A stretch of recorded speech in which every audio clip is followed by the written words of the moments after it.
we have a really, really exciting session, and I am going to actually sit back as a host and enjoy the corporate view of 2022 and beyond, hosted by our very own, and please give him a big warm welcome, Chetan Shah. Thank you. Thank you, everyone. Good afternoon. Chetan here from MiceBook. Lovely to see you all.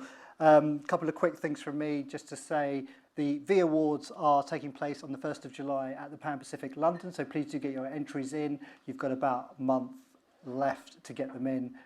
So virtual and hybrid work from April 21 to March 22. Also, a little bit of a plea, we've got a MiceBook stand downstairs and we've got sunflowers, which is, I've lost my sticker, but sunflower is the national flower of Ukraine, and we're giving out sunflower seeds. So please do purchase a packet of seeds worth 50p for £20, and all the money obviously goes to charity. So do stop by the stand. Thank you very much. Let's get straight into this. We're talking to the corporates and about their viewpoints. Let's introduce, if I could start to my left and ask you to introduce yourself, your company and your role, that would be great. Thank you. Hello, my name is Sena Boussis. I work for Dell Technologies. My main focus is in the incentive of a company. So, thank you. Hi, I'm Sarika from BCG, Boston Consulting Group, and I'm the Meetings and Events Business Partner for the Chief of Staff's office, working on all the leadership programs. Hi there, my name is Alex Pike. I work at Cognizant. I'm the team lead for global events. So I look after a team of 9 spanning the entire globe, so my days are long. Hi, I'm Mark Baker. I've been working in marketing in B2B software for the last 20 years. I'm just about to start a new role as a CMO at a fintech. Thank you, everyone. So I think generally as the panel, we've got a whole cross-section of leadership events, incentives, conferences, domestic events, travel, so really is the plethora. This session is it really the beginning of the end? What is the corporate appetite for live? And what do they see as changed forever? So I'm going to try and hold to those two things, appetite for live and what do we think has changed. But I do invite you all to put your hand up, stop us. Obviously, we're going to do Q&A at the end, but if there's something that we're touching on, please do quickly raise your hand and say, look, could you just elaborate on that point? We'd really welcome that. So before we get into what's changed, I'm going to ask you a little bit about event design. And it's something we talked about. When we talk about event design, in your roles currently, when you get a brief, how are you evaluating a brief? And what are the kind of things that are sort of different and changed, and what's in your consideration about what you go back with in terms of planning that event? And if we can hold off on all comments about sustainability and hybrid, because we're going to cover that obviously on the second half of the thing, but they are big topics, we know. So, and in fact, I'm going to come to you, Sarika, first, because I know there was an interesting conversation about event design for you. Tell us, how do you approach it? So recently, as we've been making the move to go back into our live events, we've really been looking at the attendee journey for some of our repeat programs. You know, in the last 2 years, there's been a huge shift in mindset on whether people are willing to travel, how much time they want to spend outside of the office. So when we're looking at putting the same events on that we put on, you know, for the last 2, 3, 4 years before COVID happened, we're really looking at that attendee journey now and what does that mean? So we're really looking at it from how do they feel from receiving the registration email, the invites, how do they feel when they get the save dates? Like, is it, gosh, I've got to spend a week outside of the office, a week away from my family, a week away from home? And how do we generate interest and really overcome any of those challenges at the outset? And then we're really taking that forward as we look through every single moment from that arrival experience. Once they arrive on property, how do we make them feel at that point? If they're new, if they've not been to an event before, if they're new to the company, we've had thousands of people start within the last couple of years that haven't actually met a huge amount of people. You know, there's apprehension, there's nervousness, right? The first time that you're going to meet people and you're, you know, with them for 5 days straight. So, you know, how can we leverage those kinds of feelings? Like, how can we then create a really comfortable, exciting environment that really makes that time out of the office really valuable? And that's something that we're rethinking across a lot of programs and at every single level of seniority within the company as well. And that really helps us to make the events more compelling. You know, how are we going to really have people leave the event and say, that was really, really worth my time. I made new connections. You know, there's stuff that I can take away and share with my teams. There's things that I can take away and apply to the business and get real tangible outcomes for. And, we've got data that goes back on, how many people attend the events, what some of our attendance statistics and things like that are like. And, I would really encourage everyone, as you move forward and, you're using some of that data that you might have previously, don't rely on it. Challenge yourselves, challenge your teams. Like, what is the thinking that's out there? What's the feeling? And how can you do things differently to make that experience really worthwhile for the person that's coming? Sorry, that was a really long answer. No, I think round of applause. No, I think that was a great answer. Alex, I was going to come to you in terms of, can the data be misleading? Like, when, I know you're collecting data on the journey the guest experience, but how do we know what this new generation, these people that have never met, they've maybe entering the workforce for the first time, can we analyse that data effectively, that they actually have enjoyed the live experience? I mean, how are you measuring that in terms of the event journey? Anything specific? It's a bit different for me specifically, or our team, because we are working globally. So each region is very different in the way that they're approaching events. So we're obviously looking at the way that we have done events before and how we can, and I'm not going to talk about sustainability or diversity, but I'm just saying that we need to adapt. But each region is at a different stage. So if we look at the APAC region, they're not there yet to be in a live sense. So we still have to be nurturing to the fact that they have to be still virtual, where in the UK, if we do something locally, an event that usually would be held on a Friday normally is not, because people don't come in on a Friday into the local area. They're going to be coming in on a Wednesday and trying to grab clients in to not only be enticed by coming into, which is the hesitation of people actually attending events. So we're not really relying on the history. What's really interesting is we have a huge global sales kickoff, as the majority of companies do, and it's 2,500 people in Abu Dhabi, and we have moved it several years.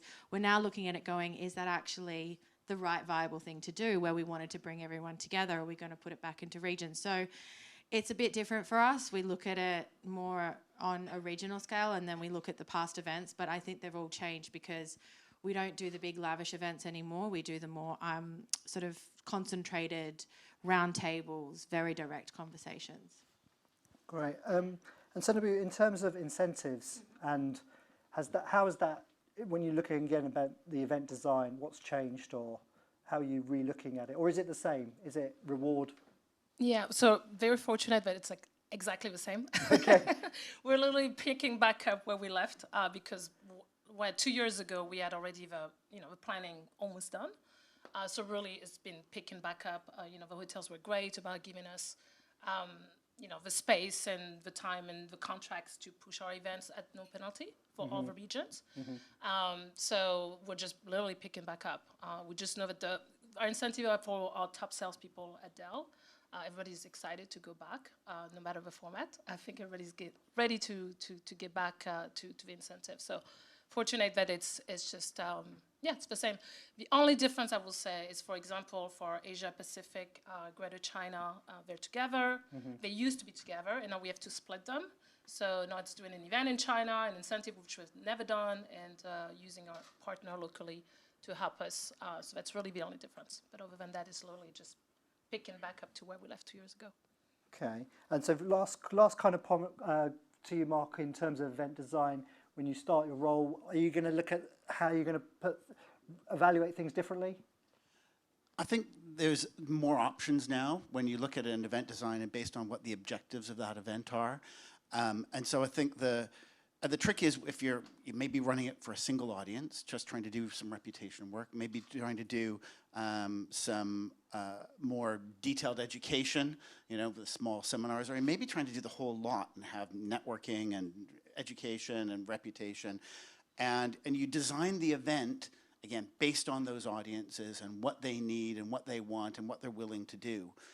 Sometimes some research in advance doesn't go amiss to really help you understand what the audiences are looking for. And then again, you design, as Sarika was saying, you have to design each of those elements. If it's a large event trying to do multiple things, you have to design the paths very, very well so that people are comfortable with, willing to commit, and feel that they're getting the value out of it. Because these days, from everyone I talk to, the fall off, the event fall off is much, much higher. There was always, people counted on losing 50% from registration to attendee. It's considerably higher for some third-party events now. And so you really need to make sure that you capture people every step of the way and make sure that it's going to meet your objectives and it's going to meet theirs.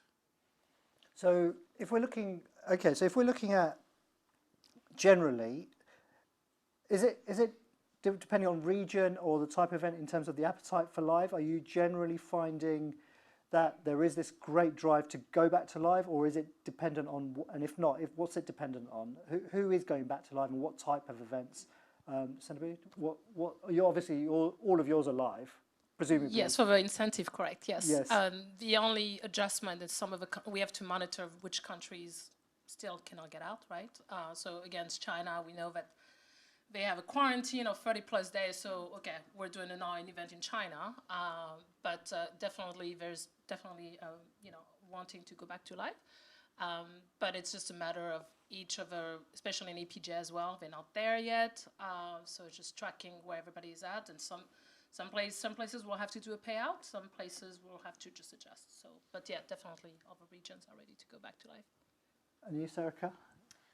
So I would say the appetite for face-to-face is coming back globally, but I think it's more around how do we create inclusive environments for people to feel comfortable if they do join, whether that's testing pre-departure, testing every day, masks, having events that are partially indoors, partially outdoors, along with also then being a compelling reason to be out of the office. So I think the two kind of go hand in hand. And so has the bar changed in terms of compelling reason to be out of the office from pre-pandemic to now? Does the event design have to think a lot harder? And if so, what kind of things? What do you mean? So I would say it really depends on the type of event. So I think on a general level, things like training and those kinds of events are, they can be done quite easily at home. But the events where there is a focus on affiliation, networking, they're the ones that have to be compelling. They're the ones that you have to attract the right people, get them to come. You have to create the right experiences for people to be able to mingle, whether that's the location that you're in, whether it's the particular venue, or what information it is that you're trying to share. I would say it's on that kind of level. So just interestingly, in this room here today, how many people, put your hands up if the number one reason to attend was the Expo partners? Wow. Put your hand up if the number one reason was content. Okay. And if the content was streamed, how many people would not be here live today? Okay, so you wanted to maybe could have. Okay, interesting. So content is clearly king, isn't it? Like it always. I mean, that phrase is used a lot. Okay, Alex, tell us a bit about what else is kind of. What do you think are the biggest changes from pre-pandemic to now? So is there things like frequency, size of events, anything like that? Yeah, I mean, I mentioned it before. I come from a massive company, so we align ourselves with a lot of big partnerships. So SAP Sapphire, AWS, and we're kind of retracting a little bit from that and seeing what sort of more content we can be doing rather than having a booth, because we feel that a lot of people aren't really attending or the foot traffic isn't there. With leadership, we've got an ELT coming up in London. I've actually got this venue on the shortlist, but they're looking at bigger spaces. So they don't, like 135 people, they want a room for at least 300 because they want to have the space, which gives limitation to the amount of bedrooms on site and also the conferencing space. So I think that there is a huge appetite, especially coming from a tech company, that I would think that virtual and technology would have a big play in it. They want to be face-to-face like yesterday. However, when it comes to the actual decision-making, they're just putting their toe in the pond a little bit, being, oh, do we actually want to do it? Because there is a scarcity of the fact that they just don't want to have the stigma of people getting unwell. They don't want to have their employees in they have a social responsibility, with their employees. So it's getting there. But as I said, every region is different. I think London, the UK, and Europe is way more ahead than the APAC region is. The US, I think their capacities are completely scary over there. But we, as we were saying before, we're just creating environments that are safe, with testing on site, extra room, just making sure that it's a safe environment for them to attend an event. And I think once we get the frequency up, there'll be more and more to come. And you mentioned there about reputational risk, and that was definitely the case probably a year ago. But then it sort of felt like it changed. Like people just said, well, because of the vaccination process and COVID not having such an impact on people's health specifically, that lessened a lot. Well, not for us, because Okay. the majority of our company is Indian. So Right. 300,000 people are in that region. So when the spike hit, we had a responsibility for the whole company not to be engaging in social contact, staying away from the office, no fly. Like I think we're still no fly until the 1st of April, because that's half of our company and we need to take care of them. So I think, I agree with you. The environment that we live in the UK is a little bit different because everyone was vaccinated and we got on a good path. But because majority of our company was in that region, we had to really be more sensitive to the situation. I like that message, take care of the Indian. I like that. Yeah. Mark, what about you? Do you think there's a reputational risk still as much in the UK? Like different, obviously, for Alex, but what's your thoughts on live? Right now in most Western Europe, it's fine. You can do stuff. People make their own choices. Certainly I see that.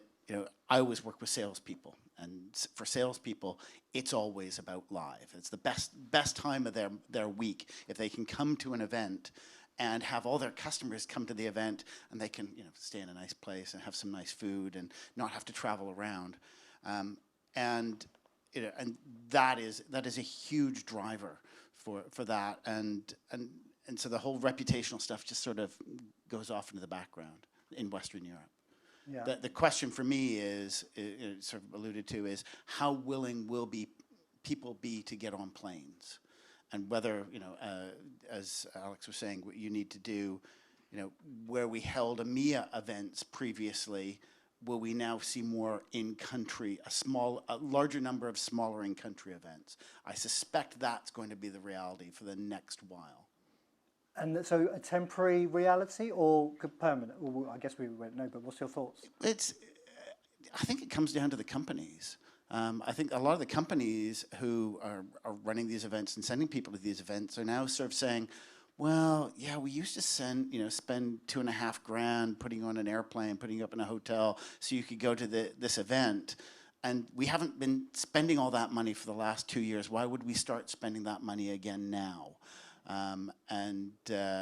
So I think there are going to be some financial pressures with everything going on and all the past 2 years. I think continued financial pressures will keep people from doing on-site, in-person stuff, especially at a distance. Yeah. So we've got a question here from Lydia. Two? Go for it. I love it. So the first question. Just speak. Hello. Okay. There we go. So I'm Lydia from Principal Global Events and DMC. The first question was just with regards to timing, and obviously it's coming back to what you were saying. You've obviously got to consider your Indian counterparts and your colleagues. Are you finding that you are having to book things a lot later, so your lead time is getting shorter, so that you've got basically, right, we've got a month to do this event. That's to make sure that nobody's going to cancel, a number of issues that could come about if your lead time is a lot longer. How are you finding those lead times? Well, I have an amazing boss that has all these great ideas, and she knows my boss. He gets very excited. Like we were supposed to hold the ELT in in Dubai, and it was within 2 months. I was like, how are we going to do this? Like 150 people flying all over the globe. So yeah, there are a lot of last minute things.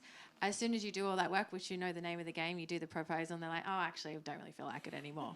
So it's kind of repetitive, but I guess we know that we have that tolerance because of the industry that we're in, but I think it's even more a bit sort of like, because you do get that excitement of producing something. But I think it's just very much hesitation. We have such a large number of people and so many moving parts.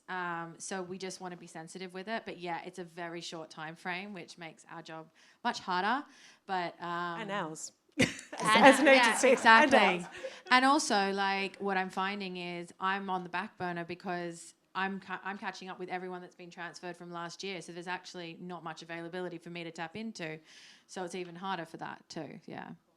And then my second question was to you with regards to, obviously, a lot of our clients as well are, working with salespeople and obviously doing incentives and so on and so forth. And what we're kind of asking them is, are you finding that you were actually meeting your sales targets while you were doing everything virtual, or are you really going to be investing in this event because you need to meet your sales targets? And I think that's what a lot of our clients were seeing, that they were doing virtual events and they were getting more people attending, but they weren't getting that face-to-face time. They weren't, their sales teams weren't getting that face-to-face time. They weren't having those vital meetings to sign those deals.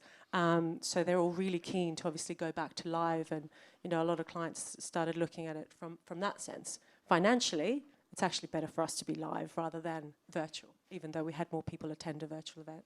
Is that? No, I agree completely. Again, it's a huge pull from the sales teams and sales management to use events as a way of getting more face time with customers, with prospects. Whether it's actually had a long-term effect on profitability, I can't comment. It'll vary too much company by company, but that it's just so valuable, and it's a huge time saver for a salesperson to have 4, 5, 6 customer meetings in a day because they were all pulled in by a marketing team to one location. So it's a tremendous benefit, and I don't see that ever going away. That the whole move to virtual was devastating for sales. Senator, would you agree in terms of the incentives, in terms of the targets, and were they all hitting their targets, or now you need to have the live incentives to get them back up? Well, you may not have insight, but thoughts? No, they were definitely hitting the target Oh, because Dell had the best year ever. But it's also because of the fact that technology, Yes. I mean, COVID really accelerated technology, and everybody's getting not back, but where they need to be from a technological standpoint. But now, they're hitting the targets for sure. And budgets, are budgets the same or better than pre-pandemic? So they're the same, but luckily I'm able to, get a little bit more, and as long as I explain why. And right now, what we're seeing is definitely inflation. Yes. With the F&B, the flights, fuel. So that's where our costs are going to go higher, and effectively we need more money. So does the budget increase for that, or does your number of delegates decrease to fit? Budget increase. Good news, everybody. There you go. Well, because it's just you can only. Yeah, actually, yeah. It depends, right? Because for incentive, I think we have a little bit more, a little bit more leadway, I guess. Because the reality is our numbers for incentive cannot really go down too much, just Yes. because you want to send significant, percentage of the winners based on the sales organization. So we cannot really go down too much. So yeah, now it's not a lot, but And so I'm going to move on for my final question, just on this. For you, location-wise, where are you looking? Has that changed? Are you looking at more hubs with greater frequency of flights, or less, more well-trodden rather than less trodden? Is there anything changed there? So definitely staying in region. Okay. But I think the way we're restricted for our groups are quite big. So really, we don't have a lot of choices in So when region. you say in region, so like if it's a UK incentive, it would be into Europe? So if or- it's an EMEA, because we go by region, Okay. then we'll stay in EMEA. If it's a PJ, we'll stay in a PJ. Okay. Definitely. But for us, it's more driven by where can our group can fit, really. And then, again, where is the shortest time just makes it a little bit more comfortable for the attendees. Okay. I'm going to move on to the next topic. Before I do, anyone got a question? Anyone? Yes, lovely. Thank you. Run, Sam. Just doing a time check there. Thank you. It's a quick question around trying to create these amazing experiences that are really meaningful and people really want to build into their work, and then also regionalising. Does the regionalising make that easier or harder? No. Okay. That was a firm, Harder, okay. definitely harder. And so why and how are you guys overcoming that? If you ask me later in the year, I'll definitely have an answer for it, but I don't right now. That's very honest. So we have, if you don't mind me taking this one, actually, sorry, Yeah. I just jumped straight in. So we have a large program which has traditionally been global, and we're looking at hosting it globally once in the year and then regionally. And a lot of the reasons behind why people liked traveling to that event was because we used to go to lovely destinations. It was, out of region, depending on where we were going for some of the group as well. And moving it regionally has lost some of that draw. And we've had a lot of noise around some of the destinations that we've chosen. But a lot of it actually links back to a lot of the other things we were talking about. So the compression in the market, we don't have the choice that we used to be able to. If we're considering things like carbon footprint, we want to choose locations where people can fly easily into. Really cutting down on the amount of indirect flights. We want people to be able to fly directly. And that all has a huge impact on the actual destination selection. And then when you end up in region, it's really tricky. So it's almost like we're having to find a way to explain some of these reasons. And it's not, we've chosen a rubbish destination because we want you all to have a rubbish time. That's not the case. But, there's reasons behind why we're ending up in the locations that we're ending up. And, okay, yes, it might not be particularly exciting, but it supports us from a huge number of other kind of reasons. So it is a really tricky one, and I think it is something that I think everyone will have to try and overcome within the next kind of 12 to 18 months. And then hopefully once availability and things like that kind of open back up again and flight capacities go back to where they used to be, because they're certainly not where we need them to be at the moment either, hopefully eventually we're going to be able to overcome that. And we just had, sorry to jump in here, but we just did our President's Club and we move it from the Americas to EMEA, and we swap it each time and it's global. But this year round we had to invite families because people were like, well, I'm not going all that way. I'm like, you're going to the Bahamas. You can go that way. Do you really want to, sorry if offending anyone, there's children in here, but if you if you want to go on a holiday, but it was consideration. It was, as you know, as sales, as President's Club, it's a short time frame in which you are invited, and we had to take in consideration, but normally that wouldn't have been included. So that's changed too, which the budget went up as well, with the whole family coming on a flight. So that, just adding to that, that's kind of changed for us too. Was it a positive? It was a great event, I heard. I didn't actually go. But So you would keep families now as part of the incentive? I or- think that it will be now a part of Wow. it, yeah. I think it will be a part, being more of, because it's 4 days, I think, and the destinations for some of the regions is quite far, and it's falling over a weekend. So we might change the model to that, yeah. Anyone else? Please. Hi, so Mark, you mentioned that a lot hinges on the willingness to travel, and based on the comments made around carbon footprint, is that willingness mainly based around carbon footprint and sustainability, or is it more safety still?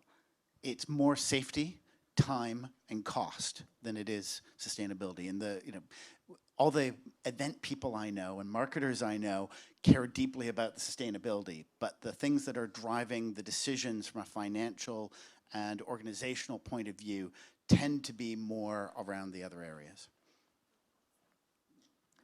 Brilliant segue, because I was about to come on to sustainability, because it is we talk a lot about it. So I want to get your get from each of you, tell me, what are you actually doing about sustainability? Is it a proactive measure? Do you have carbon footprint targets? Are you being directed to brief with carbon and sustainability in mind? Are you offsetting? Are you measuring? I'll kick back to Mark to start with. Well, you're about to start role, but where do you think you might be? So I do spend time with, as part of the Event Marketing Association, with a lot of marketers and a few other organizations I'm involved in, and everyone, 201, cares, don't have to be asked to do something about sustainability. They're all intrinsically focused on it, but are also at the same time completely stymied right now because of the impact that COVID has had on sustainability. You know, the amount of extra material and cost and waste that happens for safety purposes. So again, you end up with the safety versus the sustainability, and it's very, very difficult to run events today as sustainably as we were 2 years ago. Alex? We've designed a completely sustainable company store. So all of our products are sustainable, down to smaller onboarding gifts that we give people. So we're it's very important to us. Yes, it's a little bit more of a cost, which comes with it, but I think the cost in the long run we will bear. We are actually a major sponsor of Sailing Grand Prix, so that's one of our alliance partnerships that we have. I'm actually in San Francisco for the grand final this week, and we are a tech partner, but we pride ourselves in the fact that we're the sustainable nature of the partnership. So, and look, it's just we're always conscious of it. Like, it's always a part of the brief now. It's not necessarily an afterthought. It's very much like, and I can't really say that the flying thing is a big thing because we're so big and we're all over across the world. So we're probably trying to cut costs rather than more or less flights. But the events that we're moving into are more regionally focused. They're smaller events. So yes, in that regards, we are lessening the flight volume. But so you said, so when you, obviously internally you're looking at it, of course, but when you're procuring third-party suppliers, is it part of your briefing procurement process? So we already have our vendor onboarded, and we basically have gone through the last 3 or 4 months building a full portfolio of just sustainable products. We still have our not as compliant ones, but we're trying to really push that. Basically, the homepage, the catalogs are majority of sustainability. Well, I meant, in this sector, like hotels, destinations, agencies, any ground programs, is it actually filtering to that brief as to what you might pick and do? Not yet, no. However, I met a great hotel, I'm so sorry for that, I didn't remember the name, that have a social responsibility that's in Spain, who employ people with disabilities. I think that's an amazing perspective and employment and etc. I don't think my management is looking that far yet. Right. I think it's the tangible things at this stage. Mm-hmm. But obviously our business has built healthy buildings. Like, that's one of our things that we do. So yeah, I think it will get there. But as I said, the choice is limited for us at this moment with things when we choose a date, a destination. So we will try our best to do everything around that, but maybe that the venue or the DMC that we use or whatever it is might not be there just yet. Yeah. Sarika, do you see a future where you might have a carbon footprint budget, or what are you doing in terms of your briefing? So it does form part of our initial briefing. So that goes out to hotels just to set out our standards, and also with our DMC partners as well. And that covers basics such as like linen change, no plastic in bedrooms, meeting rooms, etc. So I think from a basics point of view, we're covering everything that we possibly can. It's the willingness of the hotel partners sometimes to cooperate on some of these items that can be a bit of a sticking point. Something that's really small example, but like hotel toiletries, no matter how many times we've had the conversation, there's still so many issues that we come up against on that. And I know that hotels have contracts and that kind of stuff, but I think seeing that partnership from hotel partners on making that change would be really, really important. And then more longer term, thinking about sort of making more responsible choices when it comes to destination selection, or even things like cadence of going back to certain destinations. If you've got a big group that's coming from the US and Europe, but only a small group coming from AP, does it make sense to go to AP as often as we were? Do we change that from every 2 years, every 3 years to 4 or 5 years, to look at reducing carbon footprints in that way? So I think it's what can you do that's really sort of, low impact and immediate, and then thinking also what can you do longer term that's going to have that bigger impact on reducing carbon footprint. And to follow up on that, are you employing any measurement tools to... We are, and I'm definitely not the best person to ask on this, so I don't have the exact answers, but we do have a few tools in place, things like food wastage and things like that, and we try and use that data to help determine, certainly on our larger programs, what we do in terms of like confirmations and that kind of stuff, so we're not having as much waste. But I think there's a lot more that can be done on the data perspective as well. You speak to this guy. Event decision. You can pay me later. What about you, Senabu? In terms of how incentives are all about the experience, but is it feeding through to the brief, the sustainability part? It's not part of a brief, but it's definitely part of an event planning process. I know that for example, we never used a mobile app before an incentive, but we're definitely going to do that this year as part of a sustainability, because that is going to definitely reduce the footprint in terms of signage, for example. And also the attended experience, just so that they don't, if you're at the pool, you don't have to get up and go to the hospitality desk for a question. You can just do it on the mobile app. But also, one thing that we definitely do for all our incentive is the gifting, always local, right? But it's also a way to also promote, the local artisan in a way. So, and also the sustainability part as well. So. Yeah. All right, before I move on to, I've got one more topic to cover, which is hybrid. But before I do, who's got a sustainability question for our panel? Anyone? No? Just to let you know about that hotel, it's the Ilunion group of hotels. Font of knowledge. I stayed there. That was just a random winner. I was going to pretend I'm really clever, but I stayed there about 4 weeks ago in Malaga. Great with So it's a Ilunion, and I think it's a brilliant story. So I'm really pleased that you shared. Who's got the question? I just stand there until someone takes the mic. That's right. I'll take it. So, sustainability, is it going to be your friend or your foe when it comes to events in the future? I should have asked that. That was much better. My Great question. I should be leading the panel. Yeah. Come. For me, I would say friend, definitely. I agree. Yeah. Agreed. Constant companion. All right, we've got 5 minutes left. I'm going to cover a couple of quick things here. Alex, if you hopefully you don't mind me quoting you. Don't believe in hybrid. Difficult to produce. Explain. I don't think they were my exact words. No, probably not. Probably not. No, I went to a tech summit the end of last year, I think it was, and MD at Google was like, hybrids like the people virtually are outside the window looking in. You know what I mean? And I think that that's very valid. I think that I'm not against it, but I'm not pushing it forward. I think it either needs to be fully virtual or fully live. However, when you go into the live sense, so I did an event about 3 weeks ago, a lot of people got COVID, and 2 of them were actually the main presenters.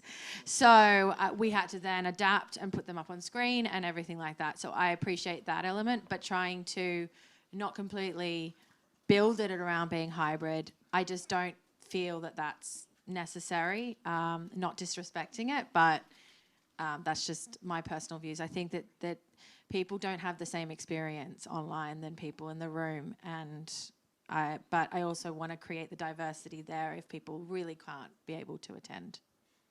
Who's got a counter argument for really pushing? I would actually go even further. I'd say what people did at the start of the pandemic, where they tried to take their 1 day, 2 day, 3 day events and turn them completely hybrid is absolute madness. Go either all virtual or hybrid. It's just a complete madness. I think you can do speaking again about the audiences and the different impacts you're trying to have, I think you can do hybrid well, but it's not about putting the entire physical event online. It's bits. Take the bits that are appropriate for putting out virtually and do those hybrid. And because then you're effectively giving people choices. They can have the high-level content virtually, or they can come and have the high-level content plus the next level live, and then they've got that networking opportunity as well. So you can provide through a single activity multiple options for different audiences, but certainly the full let's do everything virtually and live at the same time and double our costs and massively cannibalize our on-site it's like getting dressed in the dark. It just doesn't work.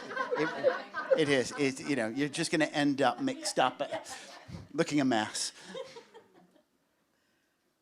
Sarika, any thoughts? Where do you stand on hybrid? I don't like it. No, no. I think it's about it's 3 to 1 right now. I mean, I have nothing further to add really than what everyone's said already. They're not two equal experiences, and they have to be created as two separate. And I think managing expectations around that hybrid audience is particularly important because the people in the room will always have that priority. So I think just managing those expectations and communication to those attending virtually is really important. Yeah, okay, well said. I mean, I think that's kind of why we haven't streamed today at all. We've just recorded it all because we didn't want to cannibalise you guys coming and just deciding to zoom in. All right, I'm going to move on. Well, actually, before I do, who's got a question re-hybrid for the panel? Anyone? Yes, lady there, thank you.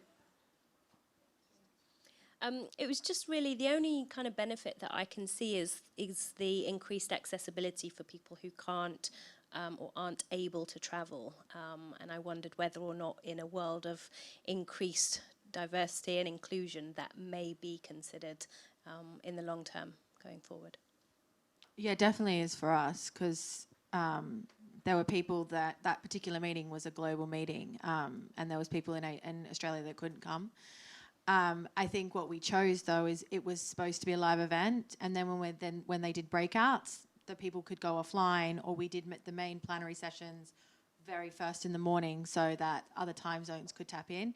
So it was adapting it. It wasn't completely saying we're not doing hybrid, but I think that where I'm coming from is the original brief is a live event, and if things come up later on where people are struggling to attend, then we will tap into our resources to create diversity for those people because you have to. Like it's quite unfair if you don't. But yeah, I agree with you on that. Yeah.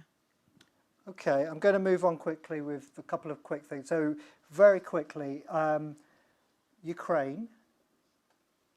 How, if you can speak to the topic, has it had any impact on your event delivery?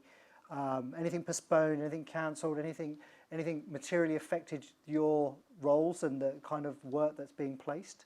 Senabu, is there anything you can, or I'll open up to anyone. I'm going to ask you individually. Anyone want to comment or can comment?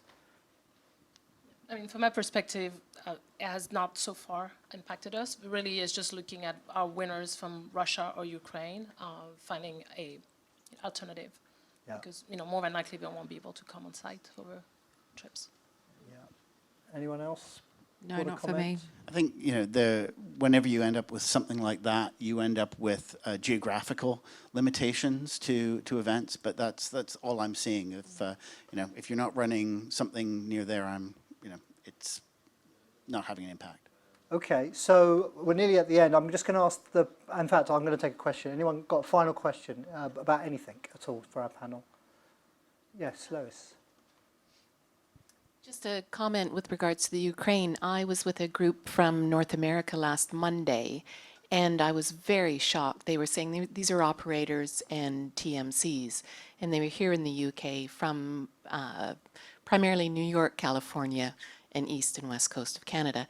And they were saying that about 3 weeks ago, they had their best sales for outbound, and 1 week prior cut by 50% because the North Americans were not comfortable coming to the UK and Europe and putting that pot together, which I found quite interesting. So Thank food you. for thought. Yeah. Okay, anyone else? All right, I'm going to ask for final comment from each of you very quickly. We're at Expo 2023. What is the one biggest thing that's impacted our sector in terms of live? Is if you can think of anything that's really impacted us, if we were to having this panel then, what would you say would be the thing that's changed our industry the most? Who wants to go first? Was that the question? No, I probably changed I think it. that was the probably question, changed and we it. all talked about it before we came in. We're going, that last question, we've really got to think about it. Okay, well, this was my answer. I don't know if it's the right answer, but basically, I think the answer was what's going to be the biggest impact on the industry in general. Same thing. Well, same thing.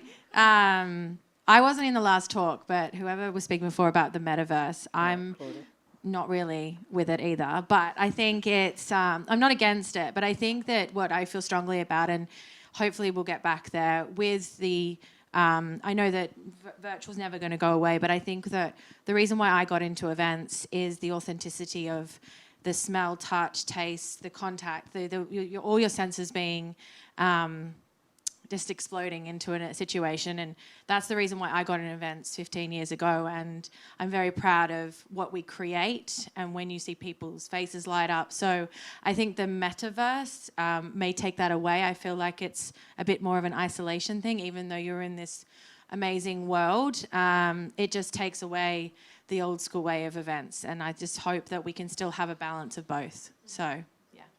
And similarly, I think by the time we get here next year, I think we'll be having conversations about what a great year it's been, because people will have come out, they've started to get engaged, it'll take time, it's not going to happen instantly, but you know, we're going to get through the autumn, get through the summer, get into the autumn, get to Christmas, and everyone will have had their Christmas parties, actual live in person this year, and I think you're going to see a lot of challenges on the capacity, again, on flights, on hotels, and things like that, and availability.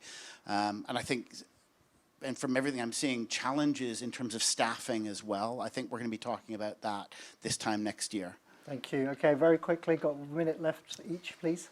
Well, in that case, I have nothing further to add. I think these guys covered it. I was trying to find a really intelligent answer to that question, and I didn't have it, but Alexandra definitely wins with the metaverse. Thank you. I disagree too. Cedric, anything to add? Final comments? No, because what the last 2 years have taught me is just go with the flow. Brilliant. Thank you, everyone.